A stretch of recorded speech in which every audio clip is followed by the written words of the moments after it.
Viewers, AQ मील के kitchen में आपको खुशामदीद करती हूँ एक दफ़ा फिर एक नई रेमेडी के साथ। आज जो रेमेडी मैं आपके साथ शेयर करने वाली हूँ वो बहुत कॉमनली यूज़ होने वाला मसाला है हमारे किचन का, और इसको कहते हैं दालचीनी, सिनेमन स्टिक्स। ठीक है, सिनेमन जो है वो हमारे गरम मसालों में और हमारे डिज़र्ट्स के अंदर, जो कॉन्टिनेंटल डिज़र्ट्स होते हैं उनके अंदर बहुत ज़्यादा यूज़ होती है। अच्छा, इसकी चंद प्रॉपर्टीज़ मैं आपको बताऊँगी, लेकिन जिस चीज़ के लिए मैं आज ये रेमेडी शेयर कर रही हूँ ना, वो बिल्कुल डिफरेंट है। और अगर आप इसको इस्तेमाल करेंगे तो आप मुझे दुआएं देंगे, क्योंकि जितना ये प्रॉब्लम आजकल बढ़ चुकी है ना, उसके लिए सबसे अच्छा हल है ये। अच्छा, ये जो है ना फुल ऑफ एंटीऑक्सीडेंट होता है, जो लोडेड होती है ये, एंटी इन्फ्लेमेटरी भी होती है, यानी कि सीने का जलना या कोई लोग जो जलन महसूस करते हैं उसके लिए बेस्ट होती है। हार्ट डिजीज़ के लिए बेस्ट होता है इसका पाउडर। और ये जो है इम्प्रूव करती है जो सेंसिटिविटी होती है हार्मोन की, जो इंसुलिन का जो हार्मोन होता है, जो पेनक्रियाज हमारा होता है। अच्छा, एंटीबायोटिक जो है इसमें वो प्रॉपर्टीज़ भी होती हैं, जैसे उसमें हल्दी टर्मरिक में होती है, एंटीबायोटिक जैसे गार्लिक में होती है, इसी तरह से सिनेमन जो है दालचीनी इसके अंदर ही पाई जाती है। लेकिन आज जो मैं चीज़ शेयर करूँगी वो बिल्कुल डिफरेंट है। वो है हमारे ब्रेन से रिलेट। हमारे जो ब्रेन के जो सेल्स हैं वो डैमेज होते हैं किसी भी वजह से, किसी हाइपरटेंशन की वजह से, शुगर की वजह से, या फिर कोई ऐसा हादसा होता है उसकी वजह से, या फिर कोई भी ऐसी चीज़ जिसकी वजह से हमारे ब्रेन सेल डैमेज हो रहे होते हैं और हमारी याददाश्त जो है, हमारी मेमोरी लॉस हो रही होती है या वीक हो रही होती है, अल्ज़ाइमर हो रहा होता है, और बहुत सारी ऐसी चीज़ों के लिए कि जिनकी जो हमारे ब्रेन से रिलेट है। क्योंकि हमारा ब्रेन जो है वो आपकी पूरी बॉडी को मैसेज देता है, तो हमारी पूरी बॉडी वर्क करती है। तो ये इस लिहाज से भी अच्छा है कि जो लोग उसके पैरालाइज हो चुके हैं या उनके अंदर कभी एक आध दफ़ा अटैक हुआ और वो लकवा की तरफ चले गए, उन सब के लिए ये बेस्ट रेमेडी है। स्पेशली छोटे बच्चों के लिए जिनको आजकल याददाश्त बहुत इनकी वीक हो गई है, ओवरलोड हो गए हैं वो मोबाइल के यूजेज की वजह से या कंप्यूटर के यूजेज की वजह से, या पहले ऐसा होता था कि कंसंट्रेट करते थे बच्चे या बड़े, कोई एक चीज़ होती थी, जैसे हम किसी से बात भी कभी करते हैं तो हम उनकी पहले बात पूरी सुनते हैं। आपने अक्सर लोग देखे होंगे इस तरह के कि वो आप जब उनसे बात करेंगे तो उनका दिमाग इधर उधर होगा और वो हाँ हाँ कर रहे होंगे और उनकी वो आई कांटेक्ट नहीं कर पा रहे होंगे। तो ये सारी चीज़ें जो है हमारा ब्रेन कंट्रोल करता है। बेसिकली हमें ऐसा लगता है कि ये बंदा या बच्चा या बच्ची हमारी बात को अहमियत नहीं दे रहे, लेकिन वो बेसिकली फोकस नहीं कर पा रहे होते, कॉन्सेंट्रेट नहीं कर पा रहे होते उस चीज़ के ऊपर कि हम क्या कहना चाह रहे हैं। इसीलिए वो सुनते भी नहीं हैं, और सुनते तो उनके दिमाग से निकल जाती है वो चीज़। जिन लोगों की मेमोरी अच्छी होती है या जिनके ब्रेन सेल्स बहुत अच्छे काम कर रहे होते हैं, अक्सर आपने उन लोगों को देखा होगा कि, और ये सुना होगा कि पहले कुछ अर्सा पहले की बात बता रही हूँ, अभी भी है कि अगर हम एक दफ़ा एक चीज़ पढ़ लें या देख लें तो वो मेमोराइज हो जाती है। कुछ लोगों की फ़ोटो मेमोरी बहुत अच्छी होती है, आप उनको याद कराते हैं वो याद नहीं रहता उनको, लेकिन जब आप उनको कोई चीज़ दिखा देते वीडियो के ज़रिए या फ़ोटो के ज़रिए तो वो चीज़ उनके दिमाग में रह जाती है। मैं इस चीज़ को इतना लेंदी इसलिए बता रही हूँ कि चूँकि हम ज़्यादा फील्ड से रिलेट हैं, हमारे पास बहुत सारे ऐसे प्रॉब्लम्स आ रही होती हैं, डिस्लेक्सियन होते हैं कुछ लोग, जिसमें ऐसा होता है प्रॉब्लम कि बच्चों के साथ बच्चे अक्सर माँ बाप इस चीज़ को डायग्नोज नहीं कर पाते। तो जो डिस्लेक्सियन बच्चे होते हैं उनके साथ होता ये कि इसकी मिसाल मैं आपको ऐसे दूँ कि जैसे कोई ब्लैक बोर्ड है, उसके ऊपर आपने पी ओ या कोई भी इस तरह की चीज़ लिखी और बच्चे को आपने उधर मुंह मोड़ दिया उसका, और उसके बाद कहा कि इसको पढ़ो, तो वो मेमोराइज नहीं कर पाएगा कि ये पी है कि बी है। वो पी और बी और जो सेम वर्ड्स होते हैं उसके अंदर उसको बहुत प्रॉब्लम होती है। तो वो डिस्लेक्सियन पेशेंट होते हैं, बच्चे होते हैं हमारे यहाँ अमूमन, और मार खाते रहते हैं अमूमन मदरसों में, स्कूलों में डांट खाते हैं कि जी तुम तो याद नहीं करते, याद करना नहीं चाहते। तो बेसिकली वो एक प्रॉब्लम होती है जिसको वो डायग्नोज नहीं कर पाते बच्चे, और हम भी नहीं कर पाते। उसके लिए ये बेस्ट है डिस्लेक्सिया के लिए। अब इसका तरीक़ेकार बिल्कुल सिंपल है, और ये सिर्फ ऐसा नहीं है कि किसी पेशेंट को खिलाई जाए। नॉर्मल जो हम नॉर्मल लोग हैं जिनकी मेमोरी अच्छी है वो भी इसको खा सकते हैं, ताकि ओवर एज या अपनी अबव एज के अंदर जाके जब वो एजेड हो तो उनको ये चीज़ की प्रॉब्लम ना हो, मेमोरी लॉस की। ठीक है, तो इसका सिंपल तरीका ये है कि दालचीनी जो घर में आम मिलने वाली चीज़ें आप ले लीजिए। तकरीबन मैंने 1 कप ले लिए। आप इस तरह से देख लीजिए, आप इसको कि इतनी आप ले लीजिए जितनी आपको बनाना हो। इसका कोई हार्ड एंड फास्ट रूल नहीं है, ठीक है ना।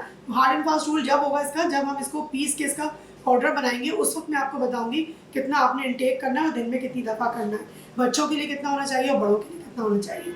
अच्छा, इसको मैं क्या करूँगी, आपके सामने सिर्फ ड्राई रोस्ट करती हूँ और फिर आगे मज़ीद प्रोसीजर बताती हूँ कि इसको किस तरह से हमें आगे लेके चलना है। अच्छा, अब देखिए इस तरह से आपने एक चूल्हे पे ये पैन रख लिया, ठीक है। अच्छा, ये चूँकि धोते तो है नहीं, लेकिन हम बाज़ार से जब लेकर आते हैं तो आपको पता है हमारे यहाँ कितनी डस्ट होती है, तो इसको आपने कपड़े से अच्छे से रगड़ लेना है, किसी टॉवल से, किचन टॉवल से या किसी भी टिश्यू से, ताकि इसकी जो डस्ट या मट्टी है वो निकल जाए। बस इस तरह से आपने इसको ड्राई रोस्ट करना है। जब आप देखें कि इसमें से खुशबू आने लगी, ठीक है ना, 1 से 2 मिनट लगेंगे आपको इसको ड्राई रोस्ट करने में। जब आप देखें कि इसका जो अरोमा आने लगा आपके पास और आपको लगा कि दालचीनी जो है वो रोस्टेड हो रही है, तो उस वक्त आपने इसका फ्लेम ऑफ कर देना है और फिर मैं आपको बताऊंगी कि इसको क्या करना है। अच्छा व्यूअर, देखिए ये सिनेमन जो है मेरी ड्राई रोस्ट हो चुकी है, बड़ा अच्छा सा अरोमा इसके आ रहा है इसके पास से और इसके अंदर से।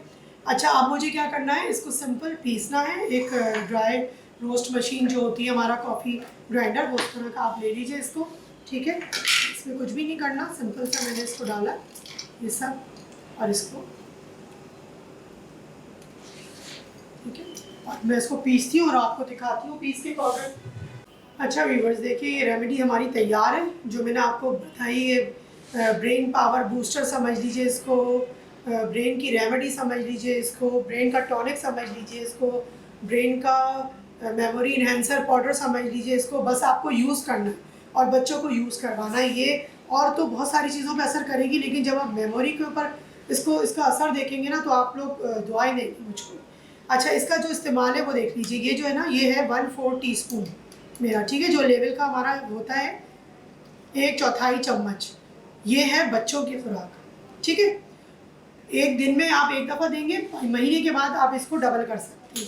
अच्छा, और ये है हमारे पास बड़ों की खुराक, दिन में एक दफ़ा 1/2 टीस्पून, ठीक है। इसको अच्छी से देखिए, अच्छे से इसको समझ लीजिए।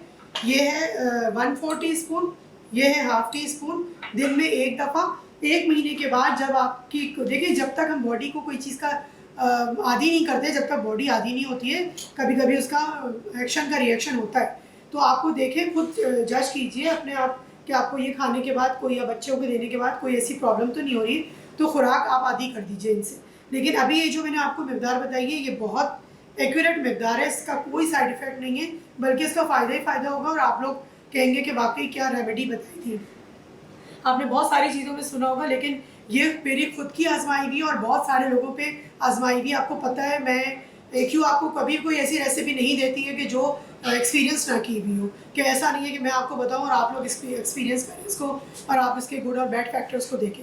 हर चीज़ एक्सपीरियंस की हुई होती है और मैं आपको इसे इसीलिए शेयर करती हूँ कि जिन चीज़ों से मैंने फ़ायदा उठाया या मेरे क्लाइंट्स ने फ़ायदा उठाया तो वो सारे लोग फ़ायदा उठाएं। आजकल ये प्रॉब्लम बहुत आम है, माएँ बच्चे सब बहुत परेशान हैं कि याद नहीं रहता, माएँ भूल जाती हैं, जो करीब की चीज़ें होती हैं ना वो भूल जाती हैं, जो पुराना बैकग्राउंड में हुआ होता है वो सब कुछ याद रहता है, लेकिन नियरेस्ट की जो चीज़ें होती हैं, अभी जैसे कोई चीज़ रख के भूल गई, कोई पर्स रख के भूल गई, कोई भी ऐसी किचन प्रोडक्ट रख के भूल गई, घर का कोई ऐसा सामान रख के भूल गए बच्चे या बड़े, तो वो उसके लिए ये बेस्ट है, ठीक है ना। चलें, इंशाअल्लाह ताला मिलती हूँ आपसे फिर किसी नई रेसिपी में, किसी नए इंग्रेडिएंट, किसी नई हर्ब को लेके। अपना और अपने अतराफ़ के लोगों का बहुत ख्याल रखें, खुश रहें, खुश रहने दें और कोशिश करें कि अल्लाह की बनाई हुई नबातात और अल्लाह की बनाई हुई जड़ी बूटियाँ और ये सब्ज़ियाँ और जो भी इस तरह की चीज़ें हैं जो अल्लाह ने खुद हमारे लिए बनाई है, तो उसके कोई ना कोई बेनिफिट ज़रूर होते हैं, सिर्फ हमें ढूंढने में टाइम लगता है और इस्तेमाल करने का पता नहीं होता। तो आज मैंने आपके साथ ये चीज़ शेयर करी है, बहुत सिंपल, सस्ती, घर में रहने वाली, हर वक्त रहने वाली चीज़ है, 12 महीने हमारे पास होती है।